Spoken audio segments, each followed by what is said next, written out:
1978 সালে একটি রিভিউর মাধ্যমে নির্ধারণ করে দিয়েছিল যারা পলিটেকনিক গ্রাজুয়েট তারা চাকরির ক্ষেত্রে 10ম গ্রেডে তারা চাকরিতে ঢুকবে, আর বিচ ইঞ্জিনিয়াররা যারা তারা 9ম গ্রেডে চাকরিতে ঢুকবে।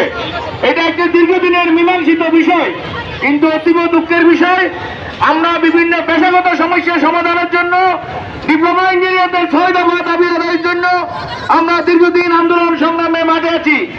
সরকারের অন্তর্বর্তী সরকারের কর্তৃক একটি কমিটি ঘোষণা করা হয়েছিল এই সমস্যার সমাধানের জন্য, কিন্তু দুর্ভাগ্যজনক বিষয় বিগত 23 তারিখ যে অন্তর্বর্তী সরকারের যে কমিটি, সেই কমিটি কর্তৃক আমাদের জন্য উন্মুক্ত রাখতে হবে, যেখানে হাজার হাজার পলিটেকনিক শিক্ষার্থীরা সেখানে দীর্ঘদিন চাকরি পড়াশোনা চালাচ্ছি।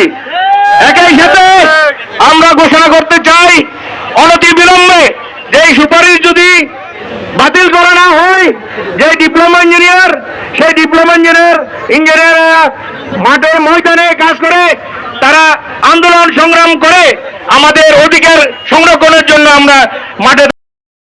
আর আজকের এই অবস্থান কর্মসূচিতে আপনারা প্রশাসনের বাইরে মিডিয়ার বাইরে যারা উপস্থিত হয়েছেন, আমরা ডিপ্লোমা ইঞ্জিনিয়ার আমরা দেশ ও জাতির জন্য মঙ্গল কামনা করি। আমাদের কোনো কর্মকাণ্ডে আমরা দেশ ও জাতির ছাত্রছাত্রী ভাই বোনেরা এবং পেশাজীবী যারা আছে তাদেরকে নিয়ে আমরা পরবর্তী কর্মসূচি। খুদা হাফেজ, বাংলাদেশ জিন্দাবাদ। আমরা যারা পথচারী গাড়ির ড্রাইভার তাদের কাছে দুঃখ প্রকাশ করছি। আজকে আমাদের কর্মসূচির কারণে আপনাদের কষ্ট হচ্ছে, তবে আপনাদের এই কষ্ট বৃথা যাবে না, কারণ বাংলাদেশে আমরা মধ্যবিত্ত শ্রেণী যারা আছি, আমরা ডিপ্লোমায় লেখাপড়া করি, আমরা চাকরি করে পরিবার চালাই। আজকে সেই ডিপ্লোমাদেরকে অধিকার কেড়ে নেওয়ার জন্য ফায়দা হচ্ছে। সুতরাং আজকের একটু কষ্ট। আমরা কিসের জন্য আন্দোলন করেছি? কোটার বিরুদ্ধে আন্দোলন করেছি। এই আমরা সেই কোটা আমাদের মাঝে চাপিয়ে দিচ্ছে, আমরা ঘৃণা করেছি এই সরকার।